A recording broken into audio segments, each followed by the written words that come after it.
All right. Welcome, everyone. Another week done. It's already next week. I still, I have quite a bit of a cold, sore throat. So please bear with me. But I'll try to get through this. I think we'll be fine. Uh, yeah. Welcome back again. There's not much change since last week. I think. I mean, I didn't really do much actually, but I don't think that's a bad thing considering Trump's inauguration coming up. I expect a big reaction around that time, but also considering there's with all the fires happening in LA, I think attention to cryptos has been diverted a little bit. Obviously, it's horrible everything that's happening. Uh, yeah, I feel for them. I feel for every single one of them. Yeah, I hope they get it under control. I believe the winds were going to die down around the weekend, but going to start back up again next week. So yeah, hopefully they get everything under control. But I think it's reflected a bit in the crypto market. Yeah, we saw a bit of a dip, but I'm not sure if all of you were here last week. But my BitUniX chart is a bit more representative for it. I mentioned Bitcoin starting to go, uh, finding a point where Bitcoin would start to go sideways. And I think we're currently at that point. So obviously, we had this massive run up. We had a big correction down, relatively. I mean, we had a correction down, but now I think that 100K will be, at least for the short foreseeable future. Obviously, we could have a very good year, but for now, I'd say that 100K is the magic line, and the 90 is the bottom line. So if we start going sideways here, we can start to trade it, but I wasn't 100% convinced yet that it would be. But now that we see actually a little bit above it, even we see each time we come close to it, but we bounce off. Well, it's 92, 93, let's say 92K. But I think that's the margin for error. Like nobody wants to buy exactly here. Everybody places their buys a little higher. I would on my limit orders, but I'd say that's the new level where we start to go sideways. So sorry, but I say that's the area where we start to go sideways, and in the coming weeks, months. I mean, maybe we have 10 days till the inauguration. Obviously, we could have a huge spike up, but considering everything that's happening, also the things Trump has said, I don't see it happening too quickly yet. Maybe the last few days leading up to it is election inauguration. Sorry, and I think that will determine the sentiment going into February as well. Like, how will the market react? Will it react positively? I think it will push another bull run up, or at least a new all-time high again, which will then trigger the altcoins as well. Volume indicators. Well, why does it matter if it's institutional retail? I mean, volume is volume, and basically, I look at this, or I use well, I have Bollinger Bands, but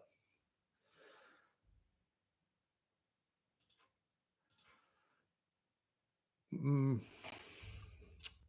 I mean, I used to use the RSI as well.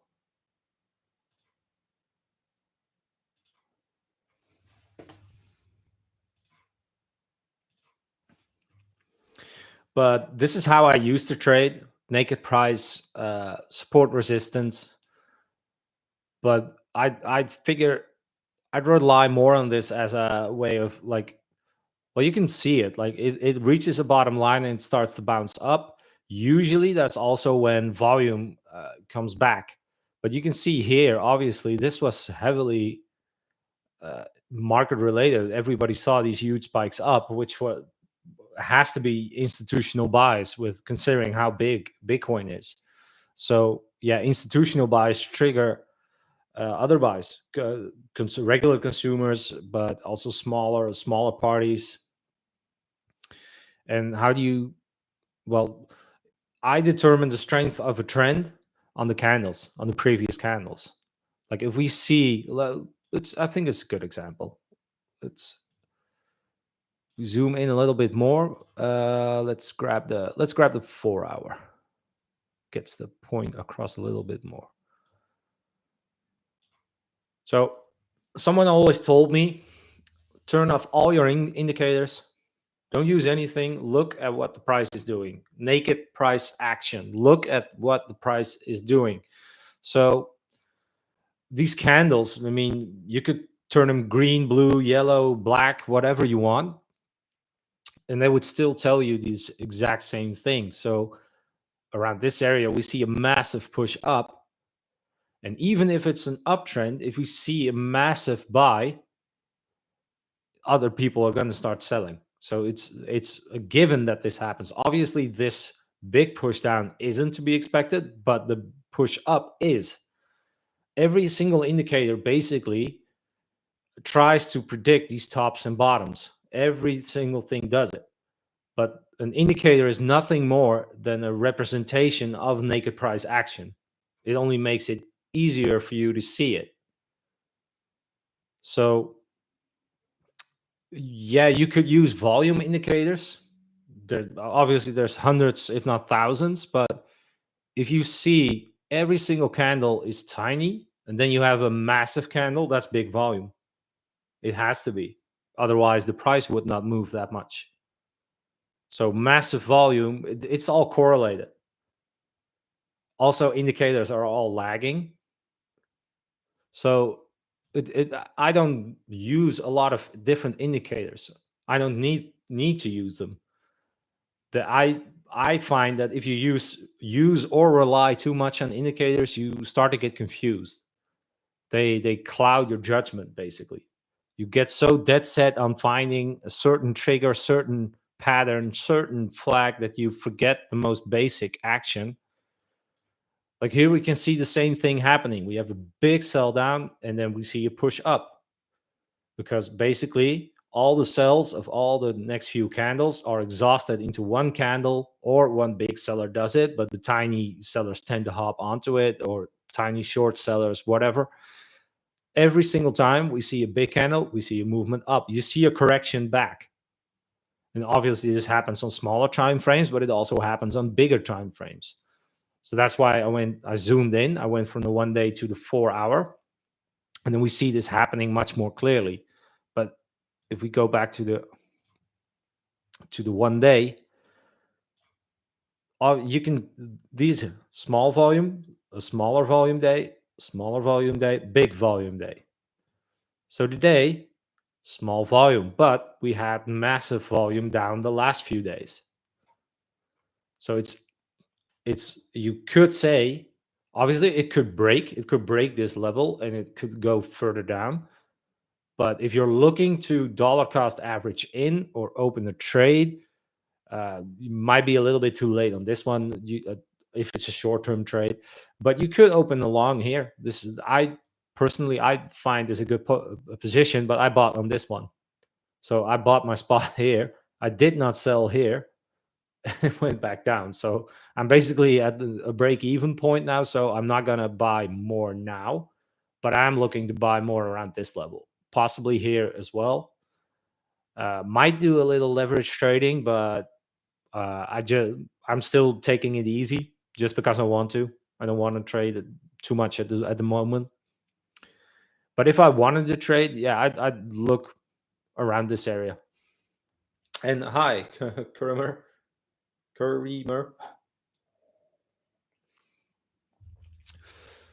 If that makes sense, by the way.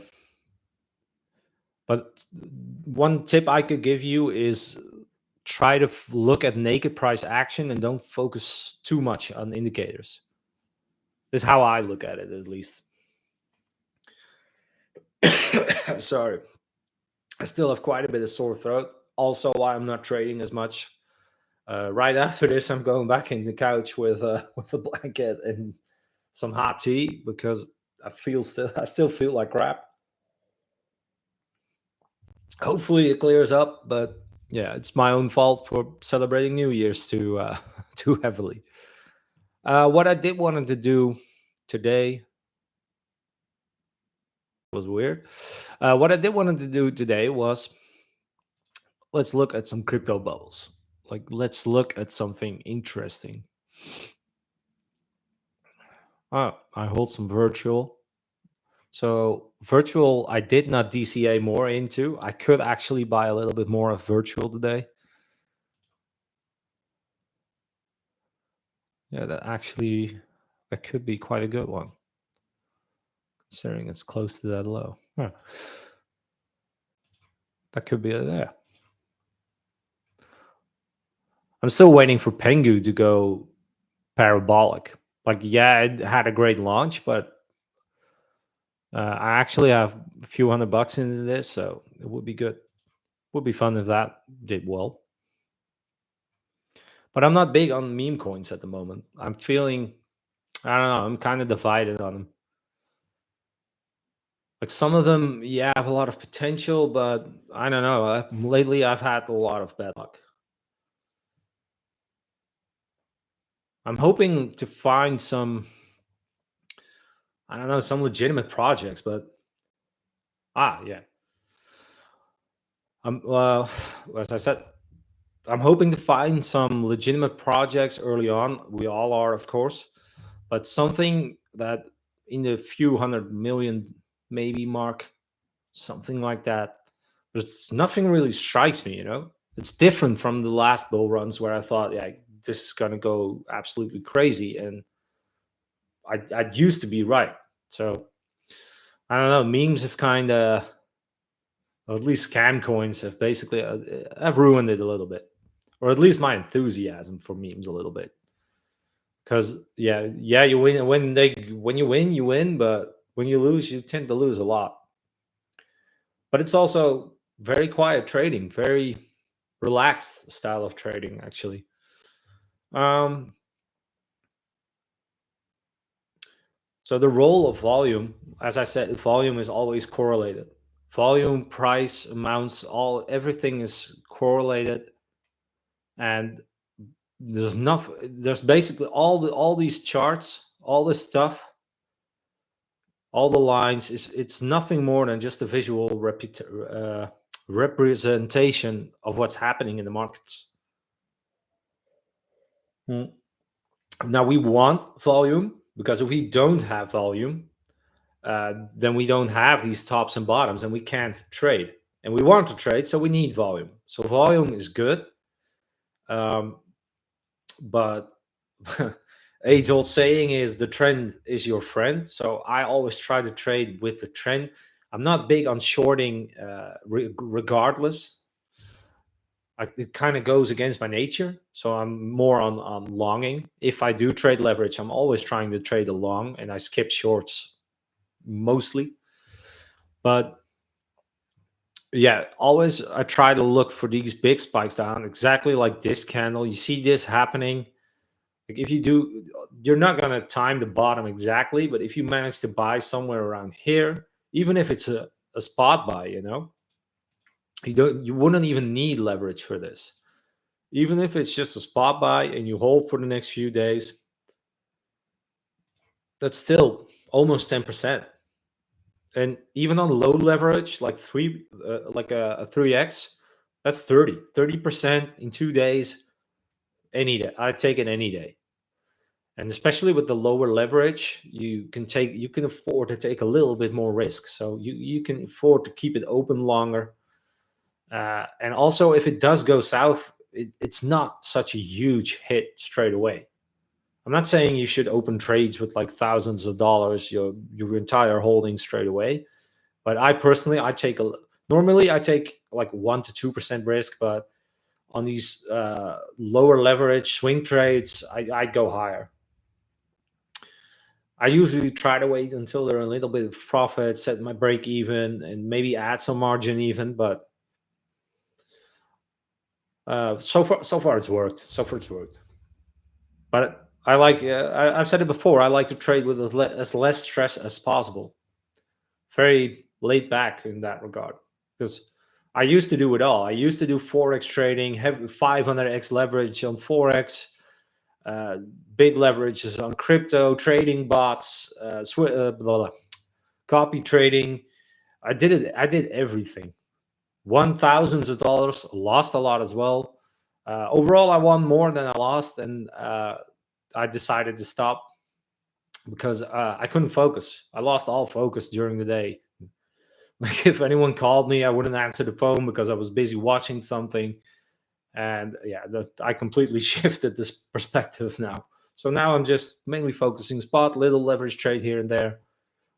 I think that's for me that's the way to go, but to each his own. Anybody have any questions? Any other suggestions? Any, I don't know, other coins we want to look at? Maybe let's look at that. Oh, I wanted to mention though, the fear and greed index has gone lower again. Every time we touch those extreme fear points, we tend to bounce back. So we're very close to that. So, and we're also very close to Trump's inauguration. So I think maybe I will buy some more here. I was looking at virtual anyway, so I might buy some. I'll check my portfolio. I'll check to see which coins I'll add on to. Maybe I will add, but the 20th is here, so we could be looking at the quiet before the storm, basically.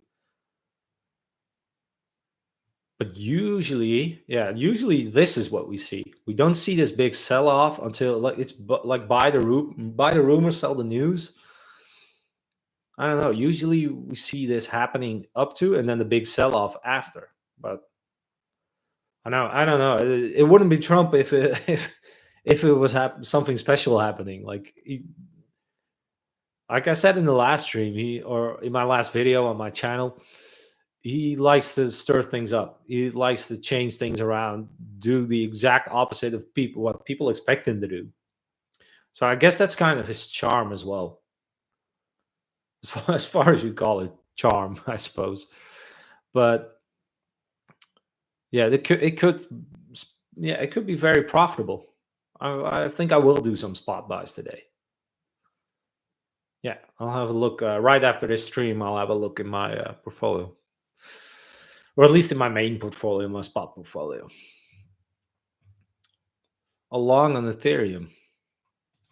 Let's look at it there. I think Ethereum also, yeah, Ethereum is quite low on the 7 days. So yeah, let's look at the chart.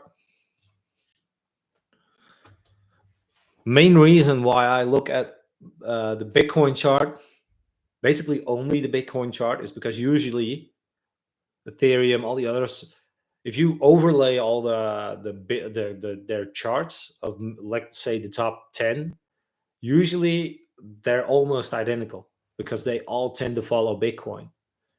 Obviously, the percentages are different, but if you know what Bitcoin is going to do, usually the alts follow. So yeah, I think Ethereum has a bit of a better entry. I agree. So this morning, let's say it was a little earlier. 4 hour. So if you manage to open here, that's a very good trade. Very, very good entry. And you could see the same thing happening here, only a bit more magnified. Like I said, a big sell-off, big volume down, usually means big volume up. When you see, but if you look at this at the, let's say, the 1 hour. So when you're watching this happen live, like when do you know to buy this? When do you know to open the long? 327. So you bought on the way up. but still not bad, because we never know exactly where this entry is. What I do usually is, let's say you do open, so so I'm not entirely sure where you opened it, but let's say here. I mean, I'm not sure if you opened it on the way down or the way up. On the way down would be better, because that way you're not chasing a run up. But still, with such high candles, such high volume up, it's safe to assume it's going to go further. So I'm not sure if it's a swing trade or a short-term trade or a scalp trade or whatever, but I think the entry is good. If you bought on the way down, so mine is green automatically, but let's turn that. Let's make it yellow, a little bit small. That's quite, yeah. So if you bought on the way down and this happened, let's see, how much is that percentage wise?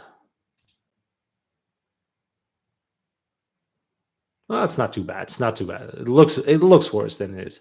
But let's say that happened, and usually I look for around 10% to add on. So this was 5%, but I tend to layer my entries. So let's say I want to trade with $100 on Ethereum. I usually get 2 or 3 entries, but let's say we do 3. And let's say this is 10%. Now it's 5, but let's say it's 10%. I would open my first entry here, set a limit order here, and set another limit order here, based off of previous support levels. So based off of these levels here, basically. So you can see they correspond as well.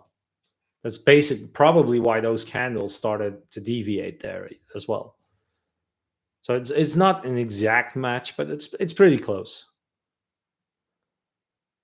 So it's close to this level. It was close to that level, close to that level, close to that level, close to that level.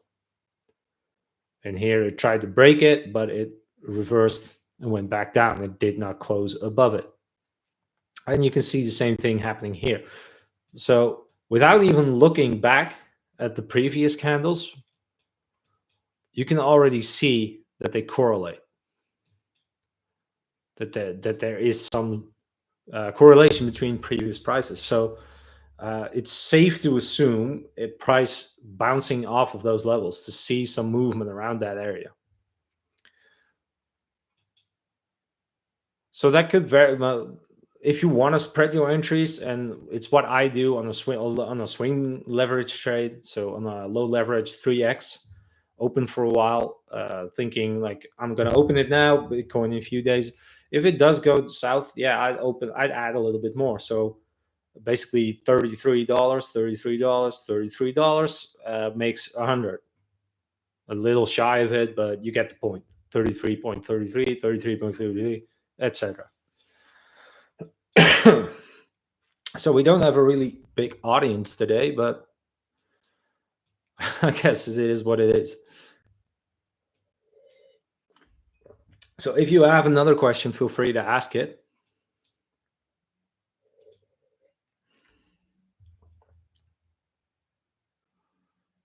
So that's exactly how I would do it.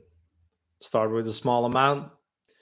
And when it does go into profit, you can leverage that profit to increase your trade without actually losing money. I'd put my break even in profit and then just add on to the position while maintaining that break even when it goes up to another support level. So that way you can make money, but you can't lose money while increasing your trade, especially if it's a longer term trade. Only thing you got to make sure though is that you set your stop loss correctly, because if you don't, you will get wrecked. And did that happen to me? Yes. Did I took a gamble thinking, oh, it will work out? Yes, I did. But in the end, I suppose we're all just human, and sometimes you take a little gamble. But that's why we do it with money we can afford to lose, and that's why we take at least why I open small entries, or at least the first few.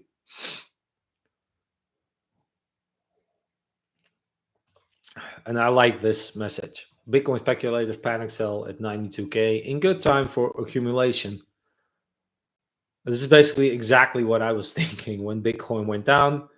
I was looking to buy, and yeah, people panic selling. I don't get it.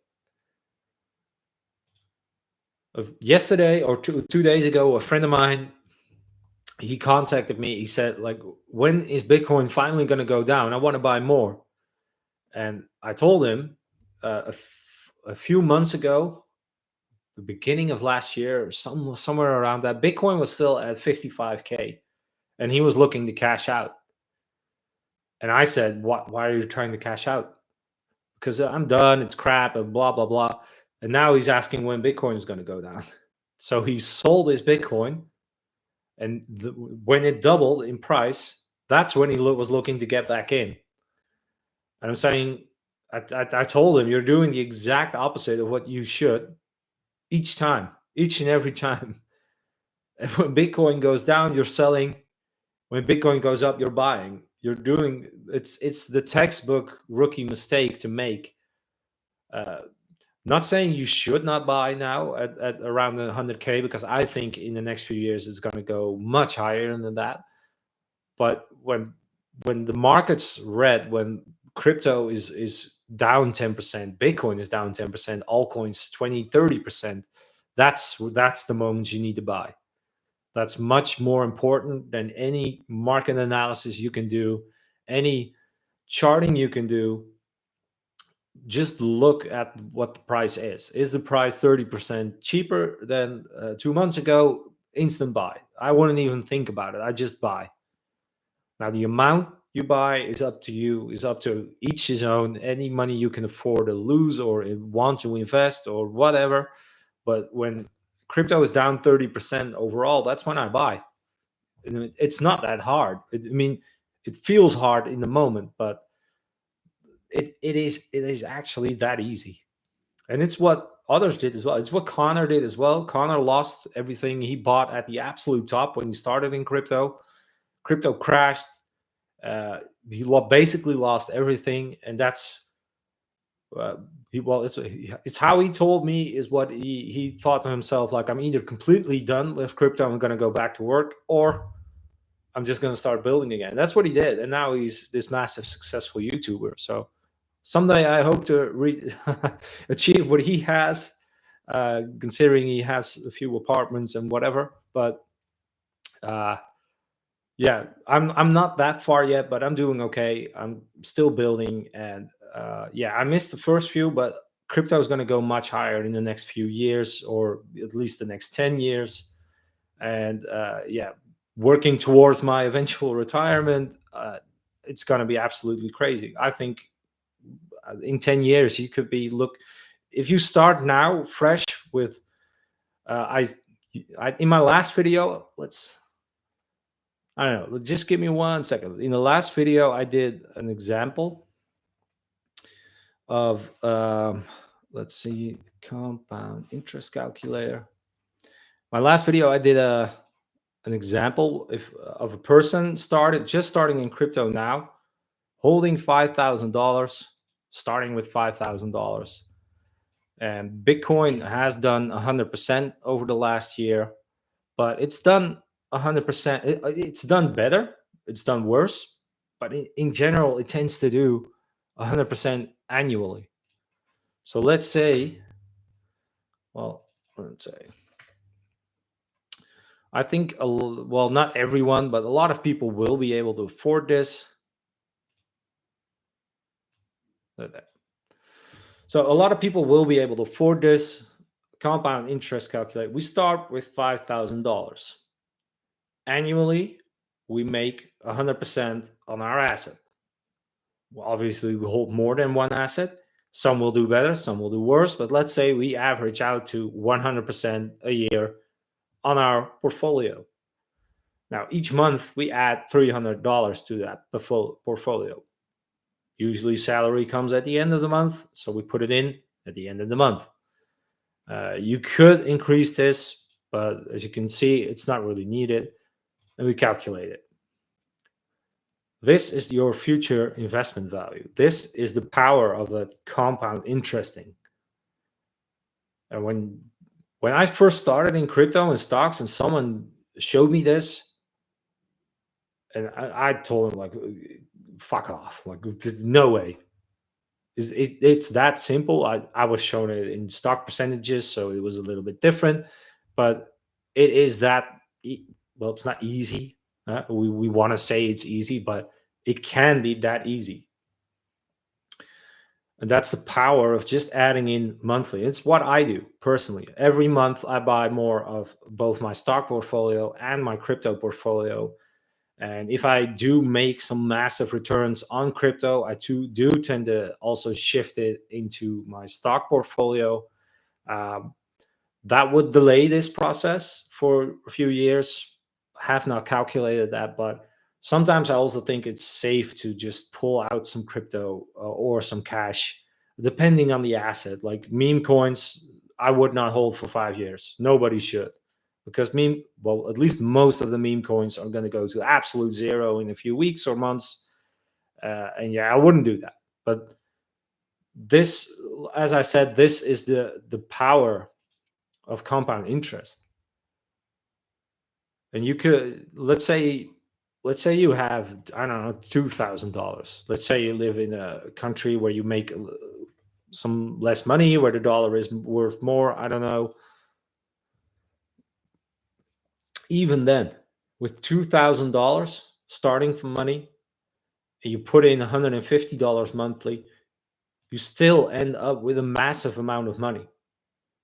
Now, I'm not sure what the house prices are around the world everywhere, but I live in the Netherlands. Housing prices are up considerably, but this would pay you, well, it's dollar, but let's say it's euros. This would pay you a house without a mortgage in 5 years. Only doing this. Let's say you only buy Bitcoin. Every month, you only buy Bitcoin. You don't want to spend time researching altcoins. You don't want to look at charts. You don't want to trade every day. You want peace of mind every month. Put in your funds. Don't even, you could, what I do is I wait in a month. Every month I wait a little bit for a dip, much like we have now. Today is a little bit of recovery mode, but let's say it's still in a dip. That's why when I put in my monthlies. But let's say you don't even want to do that. You put in auto buy option, do it. Set it up. Don't set and forget it. In 5 years, you could have this amount of money. I'm not saying, obviously, no guarantees and whatever, and it's not financial advice, etc., etc. But this is the power of compound interest, and we all know these percentages exist because we can see yearly. I mean, there's absolute crazy percentages as well. But let's Jasmine, Floki. Floki is a meme coin, but one that has surpassed the major market caps, the riskier market caps. So that's why, yeah, you can hold that. Same for Doge, uh, Pepe coin on the. I mean, absolutely crazy percentages. So let's say you do want to buy crypto for 5 years straight, and you have 1 year of 300% in that. I mean, let's say I will end the video in a little bit because I think Mo's stream is after me. Stupid ads. But let's say you're halfway there. Let's say you're on 50K or 60. I don't know. I don't know why 60, but I think that because that's so. Let's say you make that 250% for 1 year.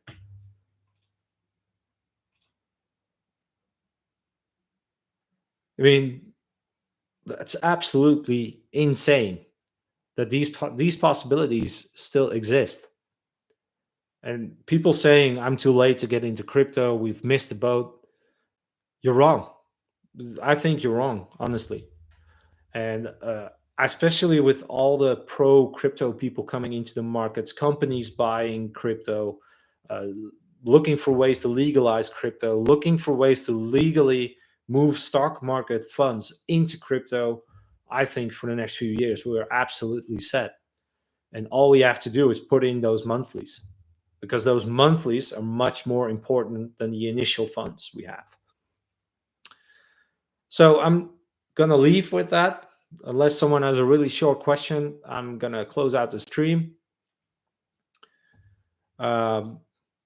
You can feel free to post it. Otherwise, I'm just going to close the stream. And yeah, thank you all for watching. Was not a very big audience this time, but hey, we win some, we lose some. Yeah, if you have any suggestions or questions, also feel free to reach out to me in the Discord. I'd be happy to answer them. Or if you're looking for I don't know, some mindfulness tips, how I look at crypto, whatever, feel free to reach out. And yeah, always happy to have a chat. And yeah, you're welcome. And I'd say have a great weekend, everyone. I think these streams are, I think they're fun to do. And yeah, I hope to keep doing them. And I think I have a fun experiment for the next one. And yeah, I'll see you all next week.